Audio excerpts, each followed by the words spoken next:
frozen north. This hardcore crew This is where it gets bad. Oh. battle deadly snowstorms It's a harsh land up there. and killer ice The most dangerous thing is probably the wind chill factor.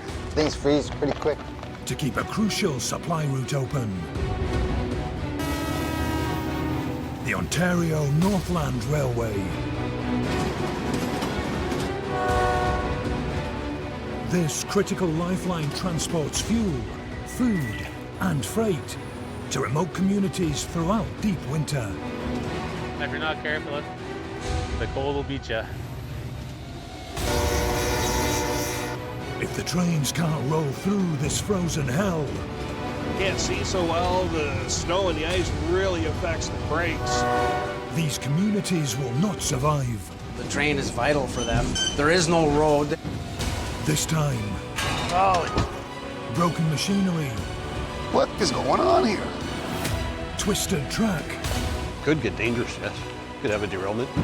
and subarctic blizzards There's some bad curves, big hills. It gets pretty bad in the winter. threaten to leave passengers stranded.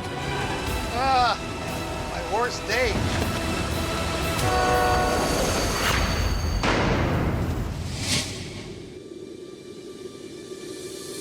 Canada's most extreme stretch of railroad snakes over 1,000 kilometers.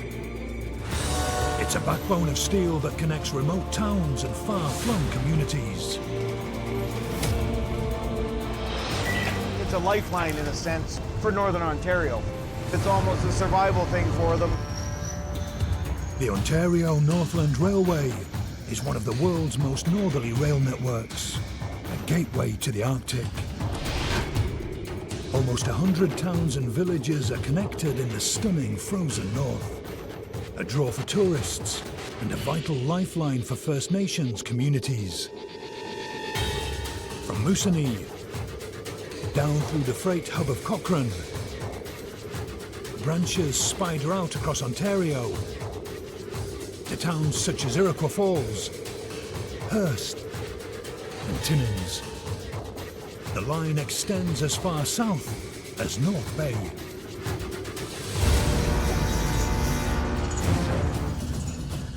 This train is a link for them. There is no road. They can't get in and out, so the train is vital for them. They depend on it. In one of the harshest environments on Earth, it takes an elite team Perfect. Head on. to keep this railroad running. Only the toughest recruits can face the freeze.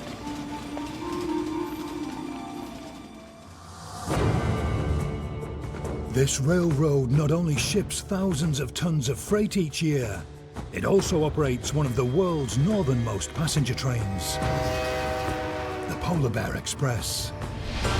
This is one of the last trains that people can still flag down in the wilderness. It has connected the remote communities here for 55 years and runs all year round. Most of the year, there's no road up to the last stop on the line, Moosonee. So the Polar Bear Express also hauls vital supplies and vehicles to keep the communities here moving. The railway from Moosonee to Cochrane is extremely important. The system is a lifeline for us.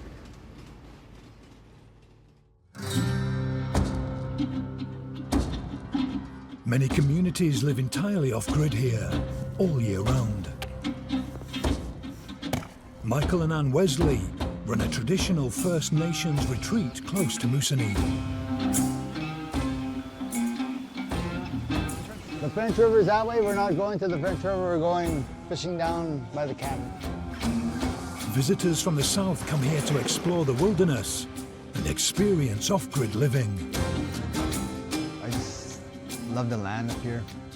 The tranquility. It's unique to the world. You don't find a lot of that going around nowadays. It's just far away from the rat races I can go. The Cree tradition, our heritage. We hunt for ourselves, we fish for ourselves. Come on, fishy. Visitors are a key part of the economy for this community. And in winter, the Polar Bear Express is the best way for them to reach Moosonee. Today, the railroad crew is gearing up to shuttle a group of explorers north. It's a very unique experience for us. You know, we've never done this before. It's just as much a cultural trip as a ski trip, too. The Polar Bear Express team will set out from Cochrane. It's a 6-hour journey north, with little chance of rescue in the wilderness. Through blizzards and a stunning landscape, the train is often the only way in or out of the frozen town of Moosonee.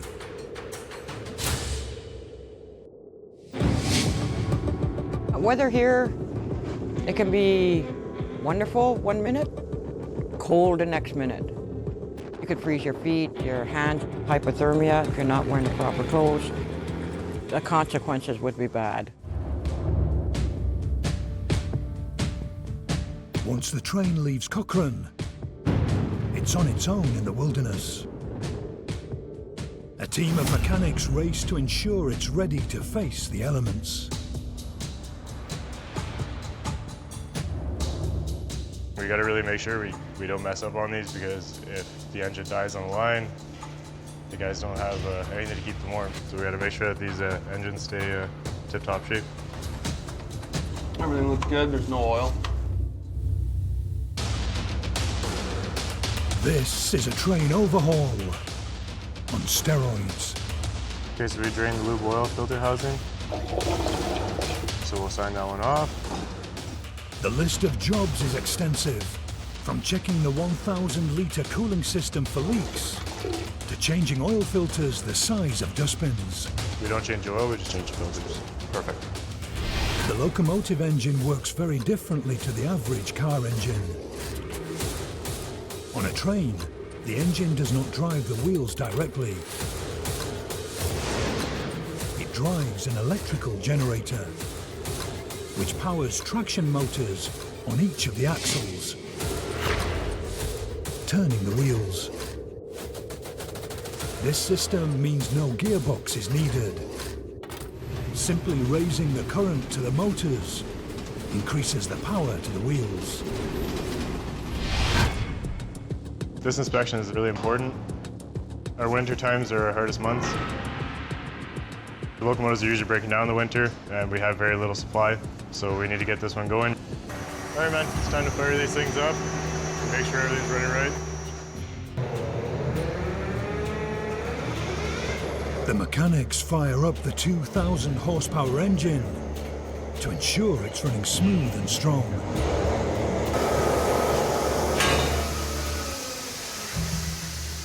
But there's a problem. Not good. Turn that off. Not good.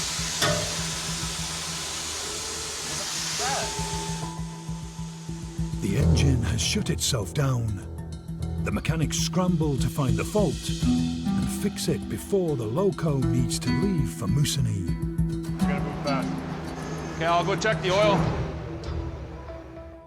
Outside at the station, the explorers wait to board the train for their journey north into the frozen wilderness. Team leader Frank briefs the team. If someone falls in the water, you throw the float at the person. If you go under the water and the current takes you, sorry guys, that's it, bye-bye. But these intrepid explorers are going nowhere until Jared and Phil hunt down and fix the fault on the Polar Bear Express. EMS is off. Yeah, we need it on. Yeah, that controls all the fuel management. Their investigation finally reveals the critical problem. So it's shut down on insufficient oil pressure. Oh. What breaker did I miss? The system's oil pressure has fallen through the floor. If it had not shut down, it could have blown the engine. There's no oil pressure in the locomotive. We're gonna have to get that checked out, because if there's no oil pressure, the locomotive can't go today. Switches are flicked, dipsticks are dipped, Is it holding 20 pounds? It's holding 20. Until finally, Turn over.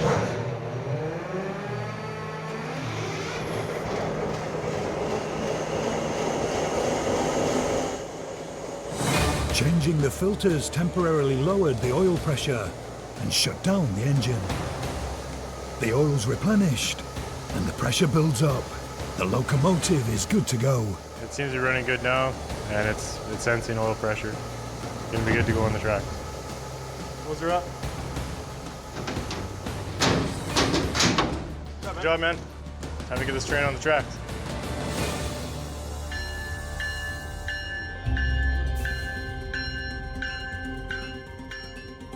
The freshly fixed locomotive heads up the 6 carriages of the Polar Bear Express. The yard crew race to load up the equipment and skidoos for the big journey north. The massive 2,000 horsepower engine roars to life. This is one extreme train. The Polar Bear Express locomotive rolls on 4 axles and 8 wheels. Capable of speeds over 100 kilometers per hour. It produces enough electricity to power almost 1,000 homes. And it can haul dozens of passenger cars for over 800 kilometers without stopping. Back on the move, heading to Moosonee. The 300-kilometer journey will have not 1, but 2 train engineers in the cab. Sheldon Renault will switch with Jerry Miller halfway. It's such a long day, you know, it helps out a lot. A major snowstorm is forecast to roll in later today, which will make this journey a challenge.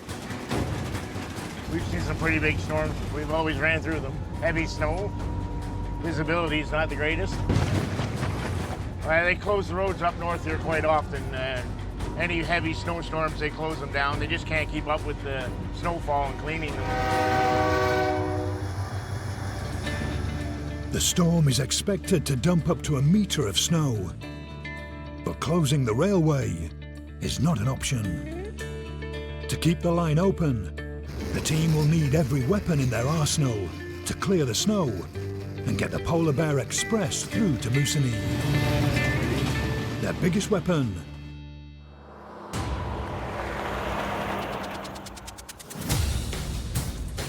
a fleet of 9 snowfighters. This job isn't for everybody, only for the tough at heart. These hardcore hydraulic-powered snow-busting beasts can punch through mountains of snow.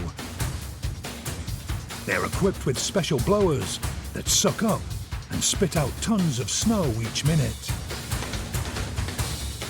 Snowfighter driver Chris Krasowski and his trainee Steve are already at the wheel. It's a constant battle to keep on top of the relentless snowfall. With yet another storm on the way, it's vital they clear as much as they can. Well, if you don't keep on top of the snow here, it's going to go right over the tracks. It's going to interfere with our trains. When the trains are moving, we're all making money. When the trains are stopped, then there's questions to be asked. This is what we're paid to do. That snow may look white to you, but it's green to us. Oh. But the Snowfighter team has a problem. Nothing. The hydraulics that power the blower stop working. Here we go again. If they can't fix the machine and clear the line, the train won't get through to Moosonee.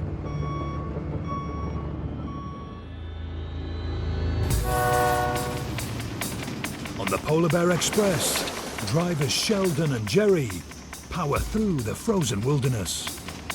Only 175 more miles to go. Conductor Chris Beedman is responsible for the safety of the adventurers on board, heading north to explore the icy landscape with the Moose Cree First Nation. There are still a lot of people that do like to come up and see their way of living. And that's why these skiers are going up. They really want to get a look at it and see their way of life. But living off-grid comes with risks. You really got to take care of yourself when you're out there in the wild like this, because it's a harsh land up there. We ship food in and out, but they still like fishing and trapping, and basically still living off the land, which is great. But they have the train to get in and out, and that's their lifeline. As the Polar Bear Express pushes north, This is what they call the old lady smoke. and Wesley prepares the camp for the visitors. I'm going to try to make a fire here. Just waiting for the skiers, going to warm up their place for them, and hopefully it's a success. They've been doing it for a few years, and it's called Ski with the Cree. Well, we don't help them ski, we just watch them. No, they come here to learn some traditional stuff and some traditional way of life, and come to have fun with us people. Look at that, fire, fire.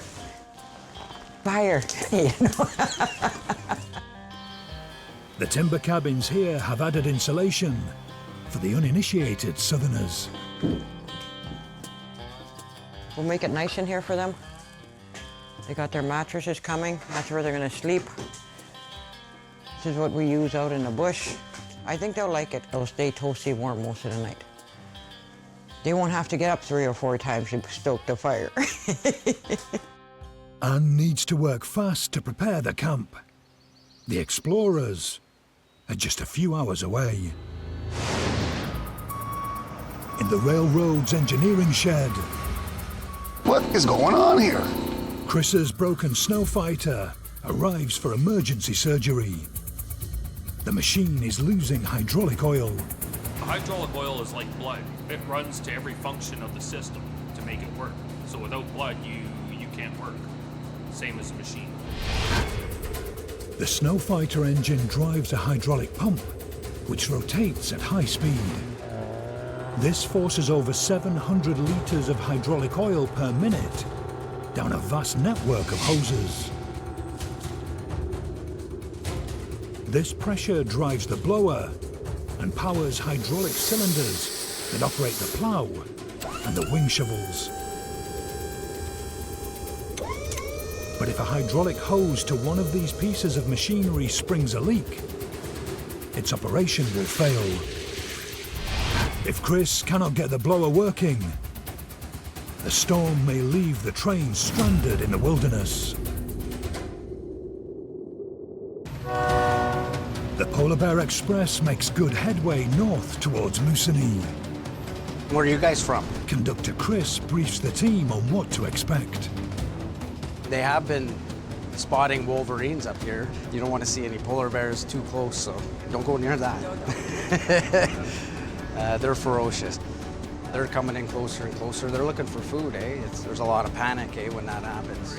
These explorers are not only being drawn north to explore its extreme landscape, but also to learn about and better understand the ancient Cree culture that has existed here for millennia. People need to know how other people live in other parts of the world. And it's really nice to see people coming up and enjoying what we do and understanding it and sharing our culture.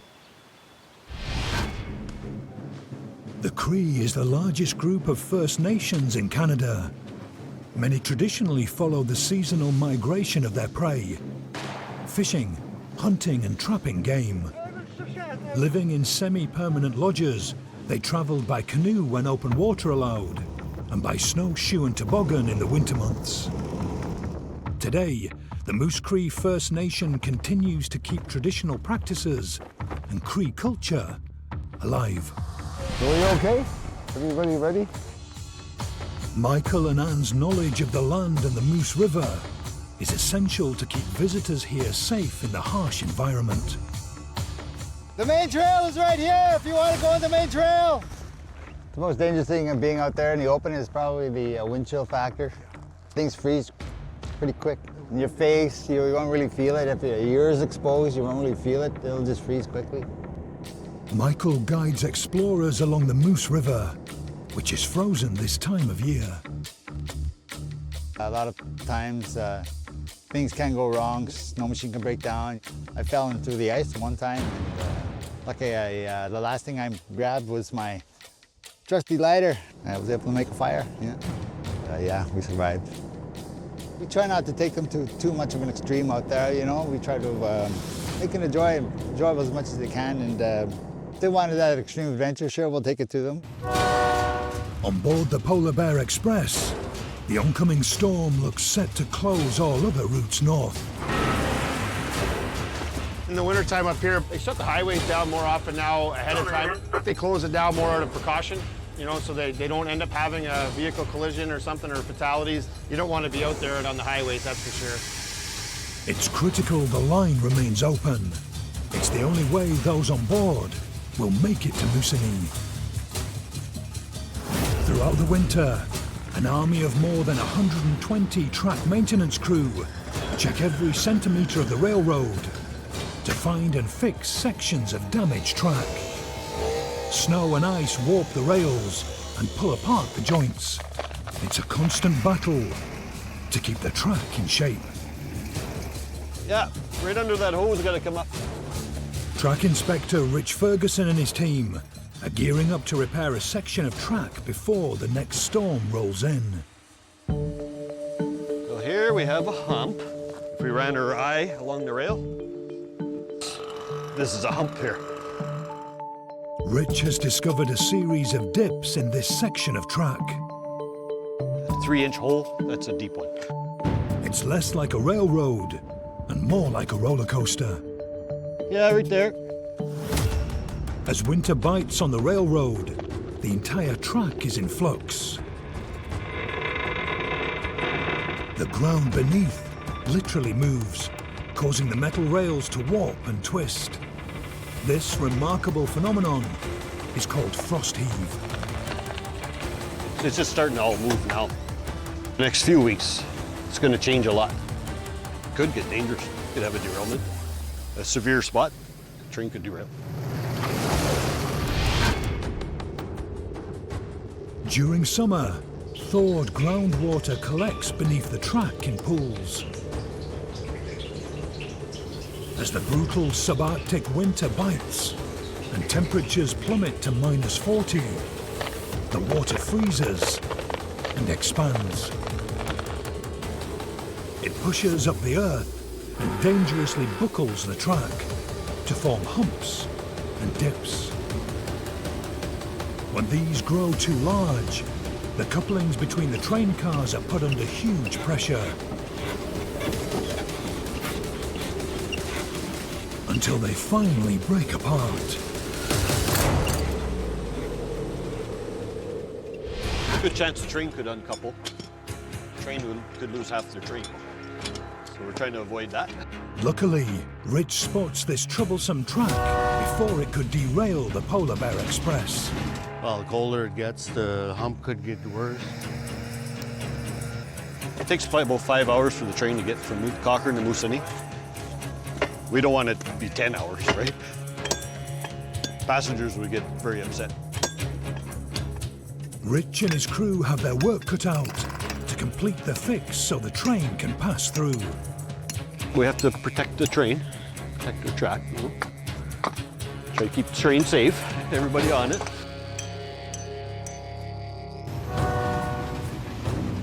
On board the Polar Bear Express, drivers Sheldon and Jerry know how quickly small track defects can become dangerous in the extreme conditions of the north. You go over an open joint, broken rail, and 9 times out of 10, nothing will ever happen. That it won't derail you or anything like that, but you need to get it addressed and fixed, because in the long run, it can cause problems and cause a derailment. If we hear something out of the ordinary, we call it in. You let them know so that they can go and check it out. As they power north, the storm starts to bite.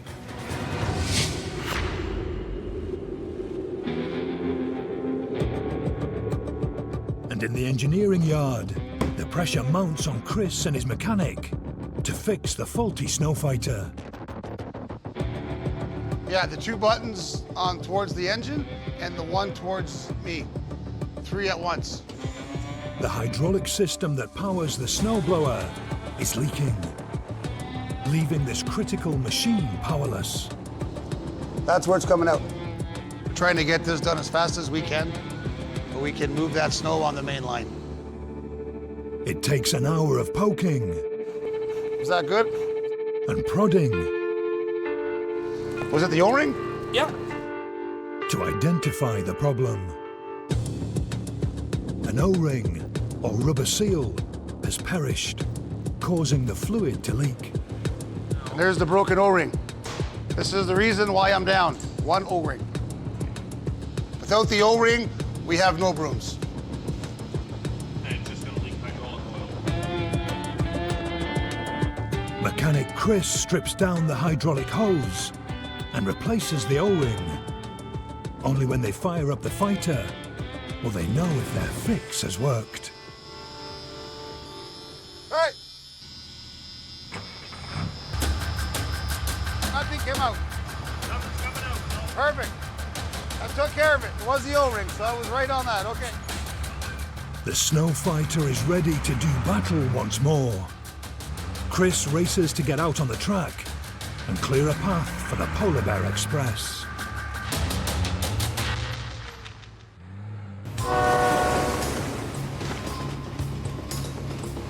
One of the northernmost regular passenger train services, the Polar Bear Express has been running between Cochrane and Moosonee since 1964. It's almost the world's last remaining train service, which passengers can actually flag down to stop and runs all year round.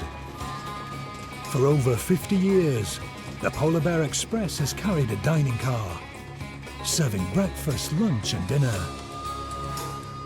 Today, the service is still critical for the northern communities and was used by over 52,000 passengers last year.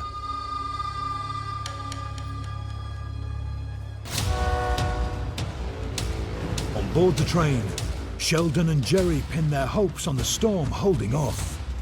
The northern section of track can be treacherous.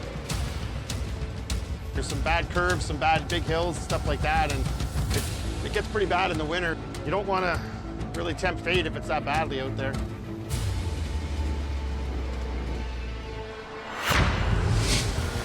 Further north, Rich and the track crew race the clock to fix a section of dangerously warped track.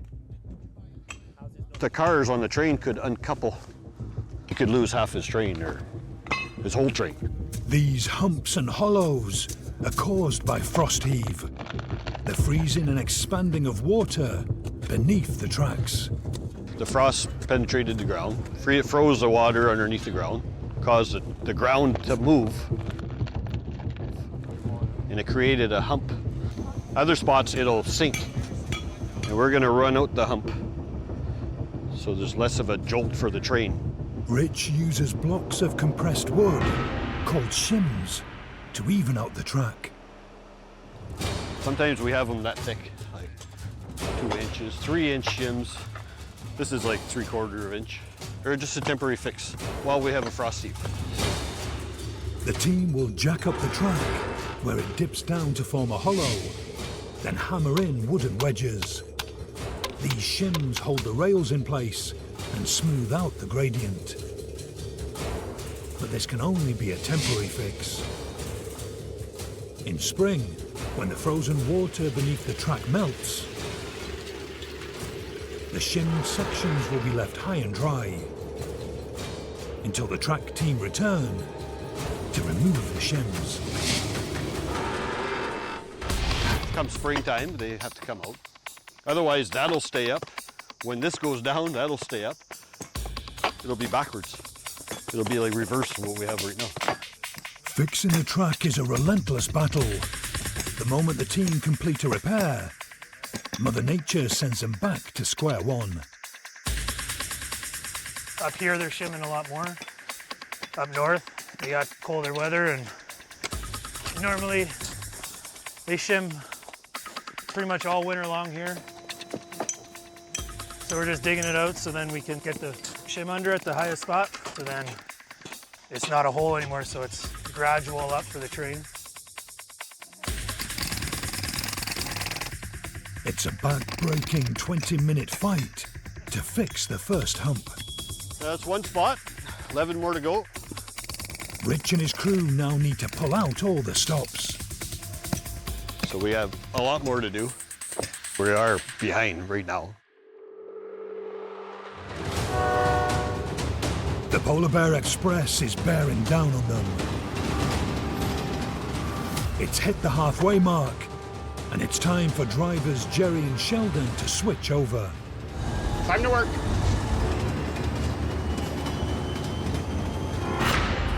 Becoming stranded out in the frozen wilderness could be deadly for the crew and passengers. The Polar Bear Express is equipped with life-saving supplies that should help conductors like Tyler O'Grady keep everyone safe until help arrives if a train gets stuck. This is where they keep the tools in this baggage car, just a few things we might need along our journey. Sledgehammers, you never know when you need stuff like that. These crucial supplies are stored in tough metal cabinets that are custom fabricated here in the railroad's engineering workshop. I'm a sheet metal mechanic, and I do a lot of the custom work. So everything has to be sometimes tweaked, modified to suit the situation at hand. This is a large locker. It's 6 feet by 3 feet by 12 feet long. It's going to handle, I believe, the emergency survival equipment in the event of any kind of derailment or breakdown. There's going to be a large tent, chainsaws, survival gear that they can set up a system to house people. Sheet metal worker Dan Peters custom builds lockers, doors, and ventilation panels. Every cabinet must be extremely robust to protect its contents. It has to be made heavy enough that it's going to take any jarring, rattling, years of vibration. You build it hoping that you never have to use it. Some lockers are engineered to hold special cargo. This one is the gun cabinet, and it's designed because it's going to Northern Ontario, that there is still people that are going up on hunting trips and different things like that. So for the safety reason, they have to be locked up. Dan is now one of the last custom fabricators left working with sheet metal on the railroad. There was at one time about 7 sheet metal mechanics working in this shop. There's only one other person that is a sheet metal mechanic on the property. It is a bit of a dying trade because of just the situation of doing things by hand is not so much what we do as a society anymore. It has become a custom thing. It takes 16 hours to handcraft this locker, so it's ready for the railroad.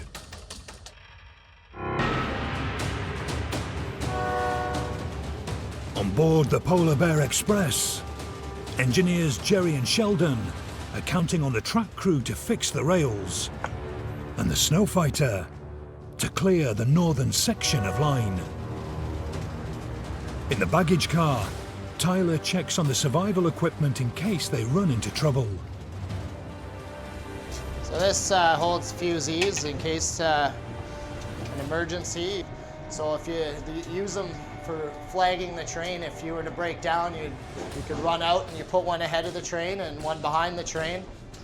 So, or the other thing you use them for is if you got a frozen lock in the winter. That's something that happens, a switch lock. You can't get the lock open, you can heat it with the fusee. Passengers and crew should be safe, even if they become stranded in the wilderness.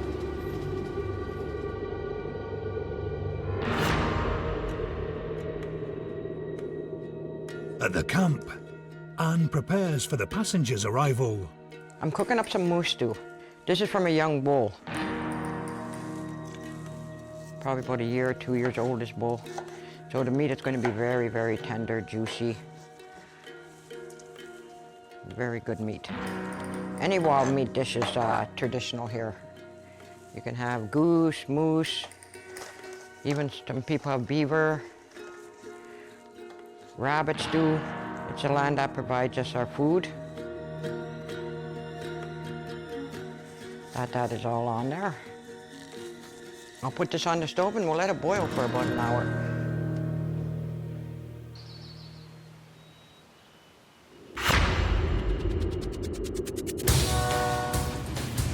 The Polar Bear Express is pushing north, and it's making good time. Rich's track team are racing against the clock to beat the storm and the oncoming train. So he's brought in reinforcements. Right now we have 2 crews together doing these shim spots, because right now we're behind. They have almost smoothed out the bumpy rail, but the storm is closing in. We got it to where we wanted it. Now we just got to finish filling in the holes. The team must also check the gauge, the distance between the tracks. This must be exactly 143.5 centimeters, or the train wheels would slip from the rails. They give it a final inspection. It's taken nearly 2 hours. It's the moment of truth for Rich, as he checks if the track is straight enough. The best way to do it is just get down and look. Oh yeah, beautiful. Good. Yeah, that's nice. So we made this hump less of a jolt for the train now. It'll be more gradual. Perfect. The track crew clear out the way, allowing the Polar Bear Express to power north over the repaired rails with not a bump or a bang. But the further north they travel, the thicker the snow becomes. It's a good amount of snow, and it will slow us down a little bit, like having to plow through it. When you get a big dump like this, it can hinder you. The snow builds up, and we're plowing snow right now, so. The Snowfighter that clears the snow, he's in Moosonee. By the time he gets down here, it's gonna take him a while to push it out.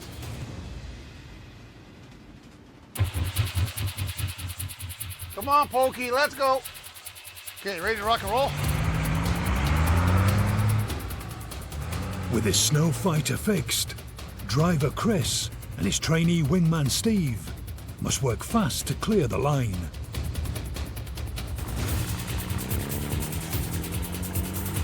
They must punch a hole for the Polar Bear Express, or the train will get stranded. It's never an easy day with you. Thank you.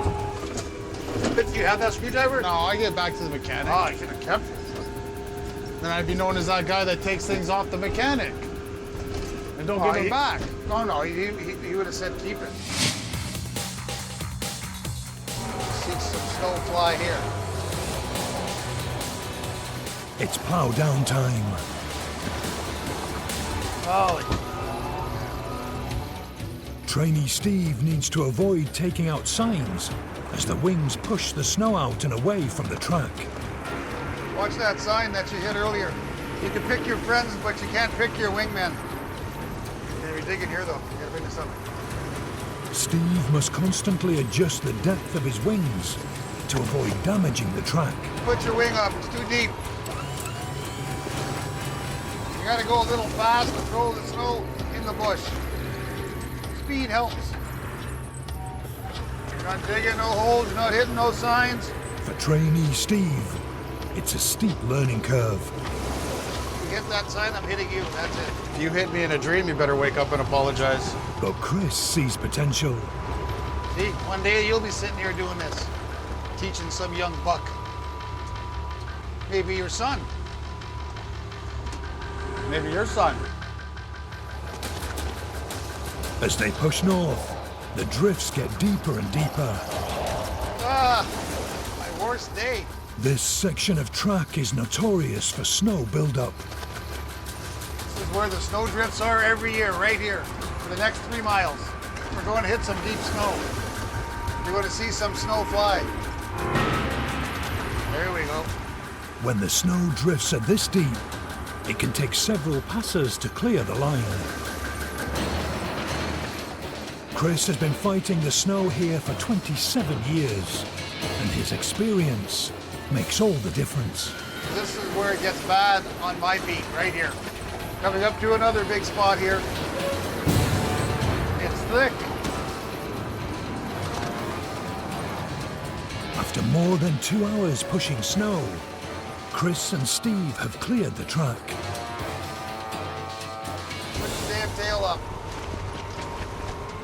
You're going to get a taste of my backhand again. No digging, no ditching. Perfect. Those slaps to the forehead help then, eh? Trainee Steve shows signs of having what it takes to one day become a prize snow fighter. He did a fine job. He had a good teacher. Thanks. Thank you. Maybe one day he can be as good as me. Time will tell. Just another day in the office. The Polar Bear Express pushes on through the final leg to the northern outpost of Moosonee. We're almost there, and we're gonna get the passengers to where they need to go, so it all works out. Sheldon guides the train to the end of the line and the most northerly station on the railroad. And that'll do, 18.6, stop. It's mission complete for engineers Jerry and Sheldon. Now it's down to Frank to make sure his team leaves none of their critical survival gear on the train. That looks like yours. Are those your skis there? Everything's well. Looks like we got all our bags, I hope. Have we got them all? Where's Marcy? Let's go. How many are we? 1, 2, 3, 4, 6, 7. We got 7 people and all the bags. Now all we need is a driver. There's Anne. Anne arrives to take the team up to the camp. Nice to see you, my dear. How you doing? This is Henry. That's Anne. Hi. I'm Anne. I won't remember all your names, but welcome to Moosonee, people. Welcome to Moosonee. Ahead are 5 days of exploring the spectacular wilderness and gaining a deeper understanding of Moose Cree First Nation culture. We've never gone this far north, and we just wanted to see what it's like. After a hearty meal of Anne's moose stew. Who shot the moose, do we know? This one here is from an accident on the road. The team heads out to learn the age-old technique of ice fishing on the Moose River.